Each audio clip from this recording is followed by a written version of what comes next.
Welcome back, fellow YouTubers, toy drain buffs, to another running session out here in the cave on the edge of town micro layout, the layout that's evolutionary, not revolutionary. Today we have an interesting set from Lionel's MPC era. It is let me show you,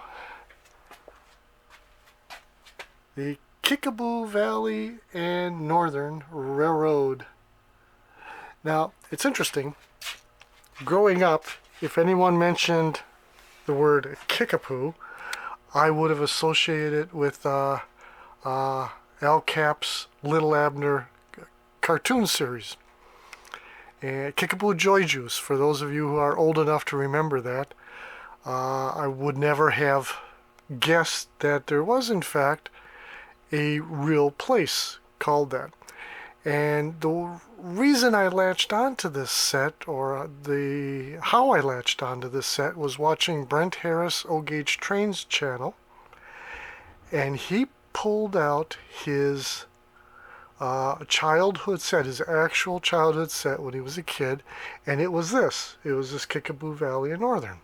Alright, so at the very beginning of his video, he mentions in passing that the KVNN was a real railroad in Wisconsin. And I'm going, oh really? No kidding. And now, I'm not a railroad historian. Growing up, I would have told you that the only railroad in Wisconsin was the Milwaukee Road, which is a big injustice.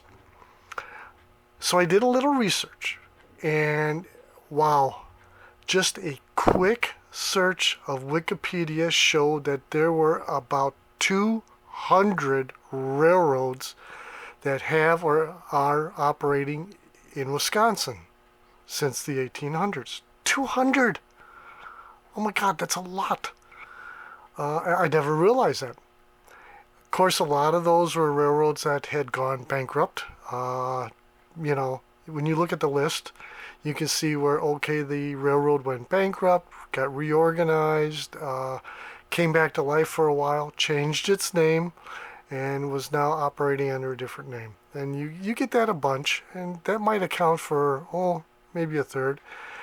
Then you have railroads that were absorbed or bought out by larger railroads. And then, of course, there's short lines that ran for a while and just disappeared. So, that piqued my interest. Now I know that the Kickapoo Valley and Northern Railroad was a real railroad in Wisconsin. But where? That was a tricky one. There's almost nothing on the internet. Everyone says, oh, well, you go to the internet and you can find this out. Not really. Not. And I've noticed that before on researching other things. Internet is great, but it's not perfect. So, okay.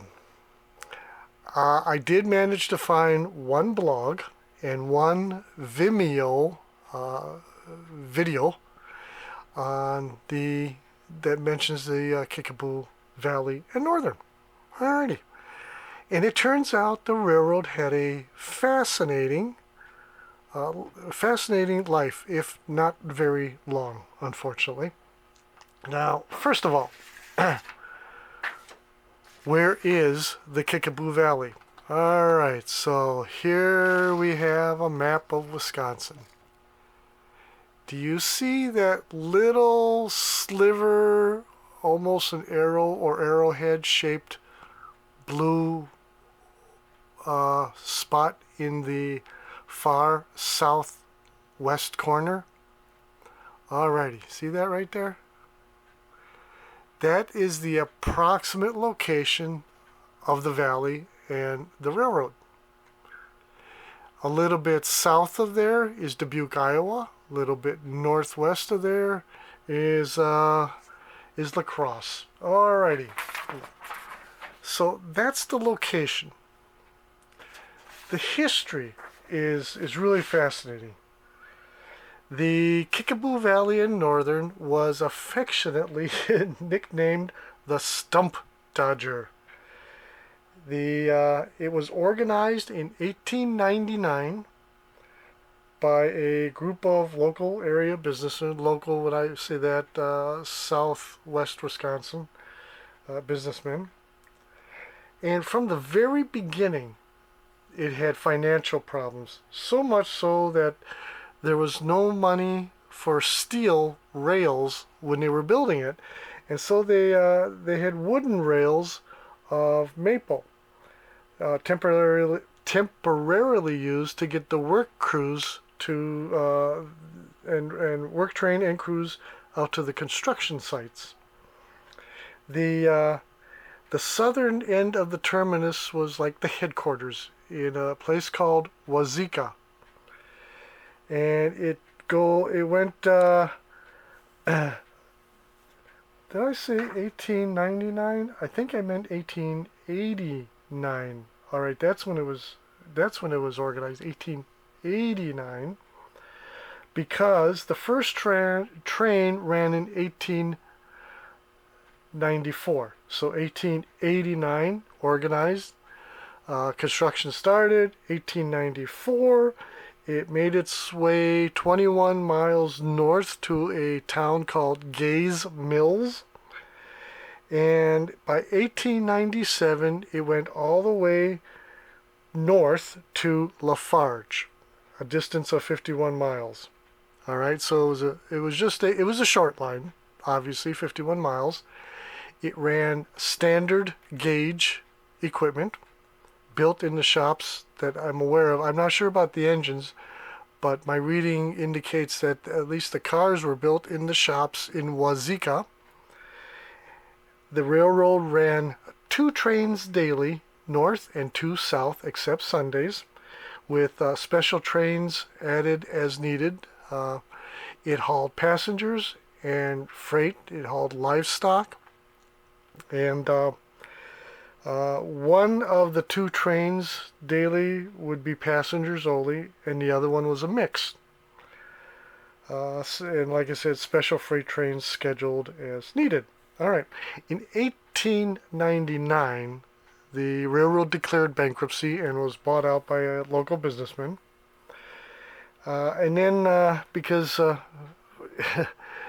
financial problems beset this company just from the beginning. Like I said, they didn't even have money for steel rails at the beginning, putting down wooden rails.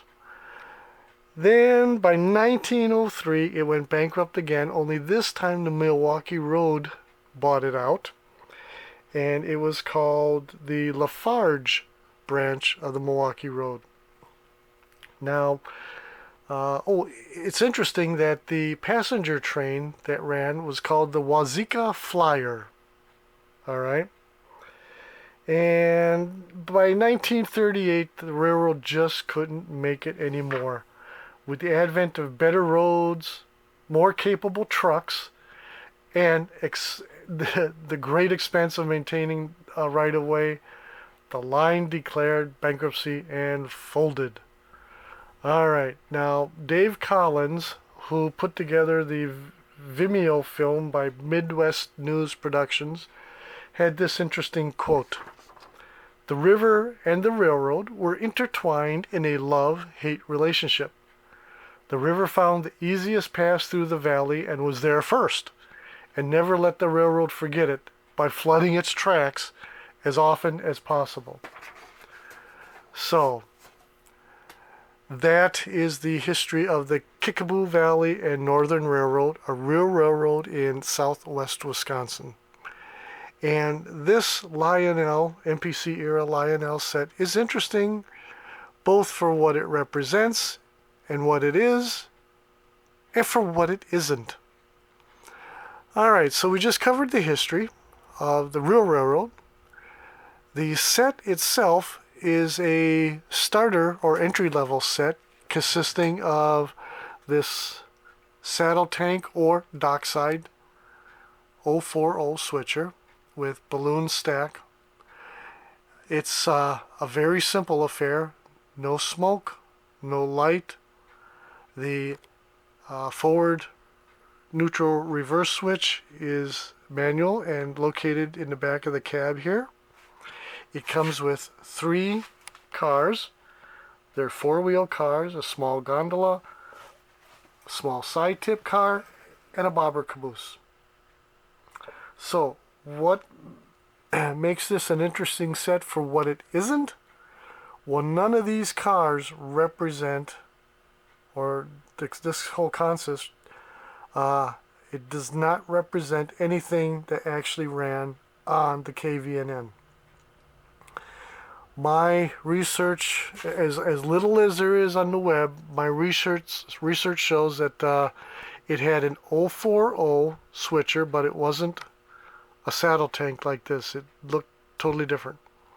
It ran what appears to be only 440s, American style locomotives. Imagine, if you will, the Lionel General with a straight smokestack and with a shorter cow catcher. The Lionel General, the cow catcher, sticks out like a mile. Right? Okay. Imagine a much shorter cow catcher. Also, the Lionel General, the headlight sticks out on a bracket from the front of the boiler. While the KVNN's 440s had the headlight sitting right on top of the boiler.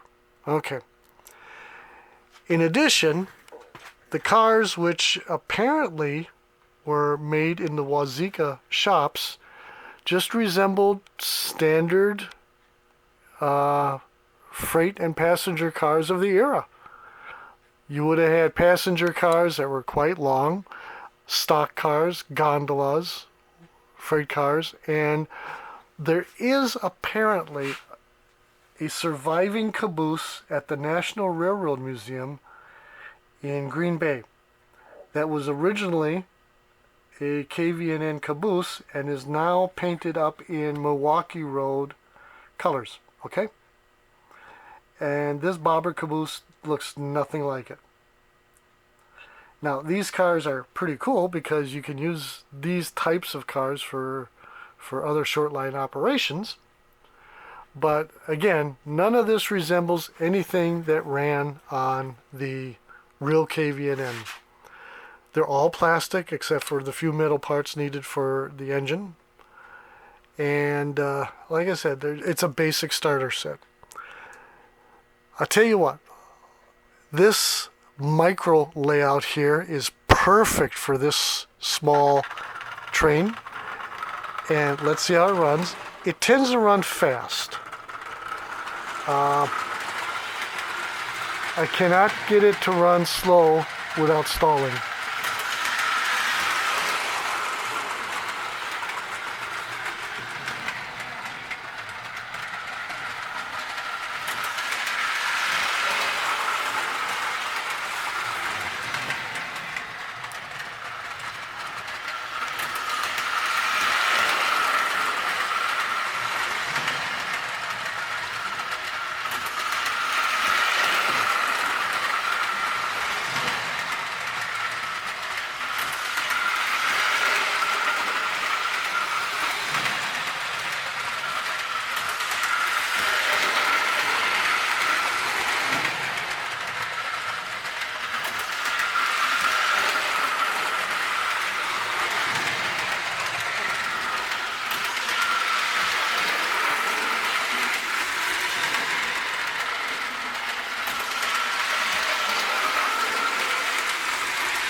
Try to slow it down a little bit.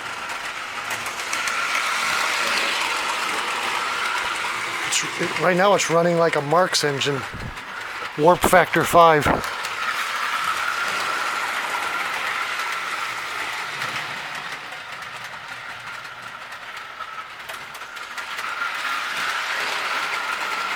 Okay. Yeah, that's good. A little bit better.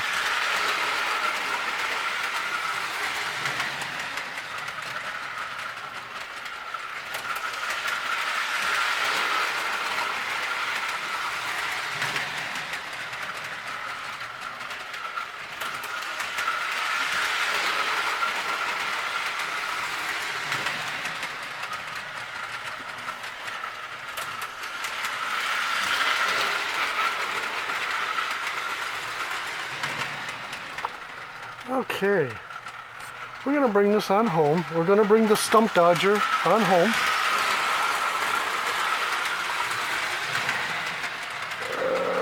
I need to eat something. All I had was coffee. I'm jittery. So, there you have it. I will put links to my blog source and video source for the history on this. I will put links in the description area of the video below.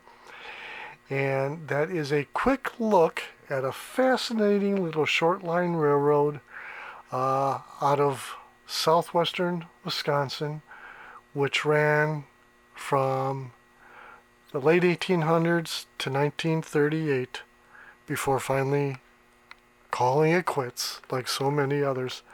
And that's it for our look at the Kickapoo Valley and Northern Railroad train set from Lionel MPC era. And until next time, tschüss, adieu, auf Wiedersehen, bye y'all.